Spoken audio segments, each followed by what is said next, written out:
Pemirsa, terima kasih Pian masih bersama kami. Berita selanjutnya menghabarkan, DPRD Banjarmasin mengajukan 2 buah rancangan peraturan daerah inisiatif dalam rapat paripurna jelang tengah hari Rabu 23 November 2021.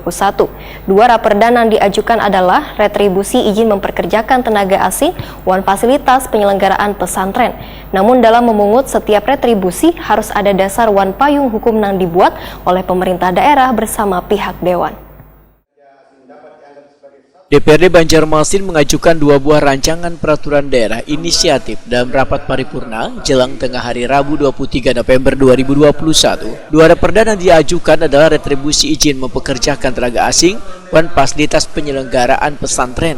Wali Kota Banjarmasin Ibnu Sina Wetakuni Primatif usai rapat paripurna memedahkan beberapa waktu lalu Wakil Menteri Hukum wan HAM yang berkunjung ke Banjarmasin sempat menyinggung tenaga asing yang bekerja di kota Seribu Sungai ini. Dari laporan Badan Kesatuan Bangsa wan Politik Banjarmasin, warga negara asing atau nang bekerja lebih 50 orang. Maka perusahaan yang mempekerjakan warga negara asing wajib mengurus dokumen perizinan dan membayar retribusi. Namun dalam memungut setiap retribusi, ujar Ibnu Sina, harus ada dasar wan payung hukum yang dibuat oleh pemerintah daerah bersama pihak dewan. Sehingga dibuatlah raperda retribusi izin mempekerjakan tenaga asing. Dia kan punya kewajiban untuk mengurus dokumen kitas, kemudian izin mempekerjakan tenaga asing, imtanya. Nah, itu ada retribusinya. Nah, makanya harus diperdakan. Ada kekhawatiran nggak Pak nanti pekerja lokal? Oh tidak. Karena jumlahnya juga tidak banyak. Tapi memang payung hukumnya harus dibuat. Karena sayang kalau para pekerja yang sudah, terutama dari pekerja asing yang ada di Banjarmasin itu tidak menunaikan kewajibannya. Progresnya? Kalau saya tidak khawatir kerja asing kemudian membanjiri misalnya Banjarmasin, banyak yang datang ke sini begawi bekerja. Rata-rata memang mereka itu ada yang di tambang, ada yang di perusahaan kayu, ada yang di perusahaan lain gitu, dan rata-rata memang tidak mengambil segmen tenaga kerja lokal.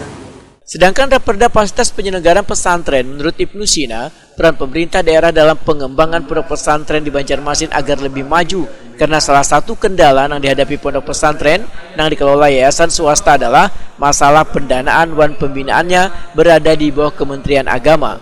Ibnu Sina menegaskan raperda fasilitas penyelenggaraan pesantren salah satu janji politiknya pada pilkada lalu yaitu berusaha meningkatkan kemajuan pengembangan pondok pesantren di Banjarmasin.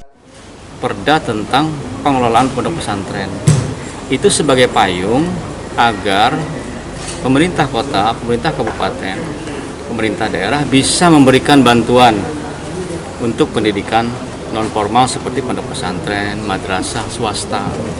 Selama ini kan kita terkendala, karena itu memang secara garisnya adalah memang kewenangan dari Kemenak. Iya kalau yang negeri, madrasah aliyah misalnya, madrasah sanawiyah. Tapi bagaimana dengan yang swasta? Sementara mereka juga ada yang ibtidaiyahnya, ada yang PAUD, untuk yang PAUD-nya juga ada. Kemudian termasuk juga untuk pondok pesantren. Selama ini misalnya hanya hibah. Kalau hibah kan hanya tidak boleh setiap tahun. Sementara operasional pondok pesantren itu setiap tahun. Itu ada penentuan besaran kan Pak? Bukan. Itu hanya payung hukum. Payung hukum bahwa kita pemerintah daerah setelah kewajiban dasar terpenuhi, pendidikan kesehatan, maka kita diperbolehkan untuk memberikan bantuan. Ya, jadi ada payung hukumnya sehingga setiap tahun pun bisa diberikan dengan payung hukum peraturan daerah.